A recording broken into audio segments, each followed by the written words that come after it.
OK， 咁啊嚟到深圳嘅無人機展，咁就攞咗個參展證，就去走一轉，睇下入邊有咩睇啦。我都係第一次嚟，我就跟住前面幾個大佬一齊行，佢哋比較懶架步啲。我哋最主要都係睇穿越機類型嘅吧，一啲穿越機嘅品牌咯。Beta 最主要係賣細機嘅，佢嘅 Pavel 系列啊。當初我都係入手佢嘅 Pavel 系列嘅。Beta 嘅話喺飛機設計外觀方面係幾靚嘅，我個人覺得。咁 Beta 嘅好處其實就係佢可以一個比較平嘅價錢，可以一 set 整體賣。Beta 佢主要就係做細嘅飛機啦，所以佢都做好多類型嘅。其實攤位多呢啲無人機試飛嘅話，其實對於啲人嘅體驗啊，嗰啲都好嘅，同埋俾人哋可以上手下自己啲產品。佢呢一個咧就整成火箭咁樣。之前紅牛有一 part 好出名嘅，去攞嚟追 F1 嘅拍攝嘅。而家啲穩定都幾犀利喎，震到咁樣。咁但係畫面嘅話咧就唔算太震喎。即係叫做肉眼可以接受，你平時可以做RC第一視覺嘅話都冇乜問題。依家都係咁樣，我哋如果要大嘅 JR 倉嘅話，都係要大。甲方快落空啦！即係其實我係想要一啲細嘅空，但係可以上到標準嘅 JR 倉嘅，不過佢就冇。依家市面上基本上都係冇，可能最細嘅話都係去到 Boxer 呢個尺寸先至有 JR 倉咁樣。但係呢啲嘅話對於便攜性嚟講就差啲嘅，即係如果上呢啲細控上標準大黑羊嘅咧，就要加個轉接，然後先至上到嘅，所以就麻煩多一步咯。足球無人機依家俾小朋友去玩係最興，即係最容易入門咯，俾小朋友。而家有啲學校都有呢啲嘅。哇！呢度真係大撚到撲街咁樣，你要慣得晒㗎，基本上即係冇乜可能。我係有佢呢一款背包嘅，就有啲重量太重，平時好少用。鼎鼎大名嘅 Jumper， 佢嘅行程係比較適合小手喎，細啲。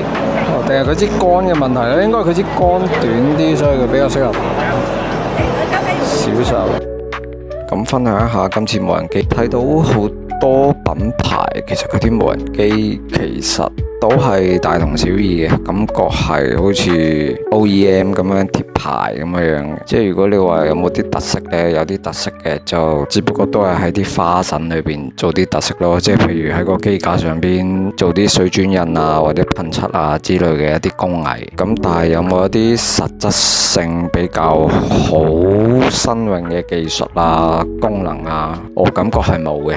咁成個展唯一比較好處嘅就係我可以現場可以摸到實物咯。因為平時睇穿越機啲評測啊，你都係純粹聽人講，咁你好少可以落手摸到，特別係遙控呢啲咁需要手感類嘅嘢。咁遙控方面，我唯一比較可惜嘅就係始終都係冇我想要嘅嗰種遙控，即係可以適合手勢。收納方便嘅，又同時可以掛到大黑羊嘅。咁至於飛機方面，我唯一比較感覺有特色嘅就係，咁係喺翼飛嗰度，佢有一個全景嘅穿越機，就可以整部大疆嘅360相機上去嘅。咁我就眼睇咗下咧，重量唔算太重嘅，但係咧嗰個起落架啊太窄啦。基本上我喺平面佢個起落架係幾 mm 嘅距離就揩到個鏡頭噶啦。咁如果真係喺少少唔平嘅地方呢，就真係好容易刮到個鏡頭嘅。特別係大疆呢啲，你個鏡頭花咗嘅話，佢冇得換啦。如果你係 Insta360X5 都還好，咁佢可以拆嗰個鏡片嚟換，爭少少呢啲細節咯。可能穿越機嘅重心都唔係喺拍攝方面，好少對拍攝方面去做一啲調整，多數都係俾啲花飛嘅玩家同埋俾啲入門嘅玩家嗰啲多啲，可能嗰啲嘅市場比較大。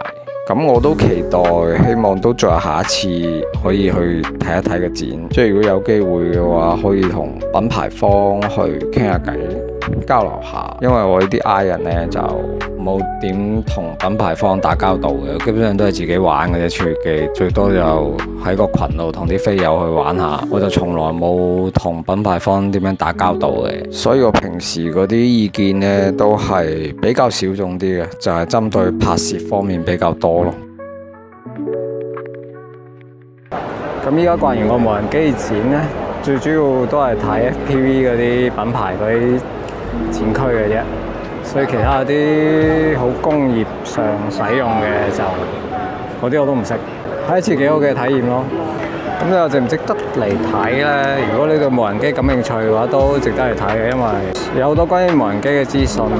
咁佢又有比賽啦，有2個比賽嘅，有競速比賽同埋有個無人機足球比賽嘅，都值得嚟睇下嘅。好，今日分享就到呢度，得閒吹水。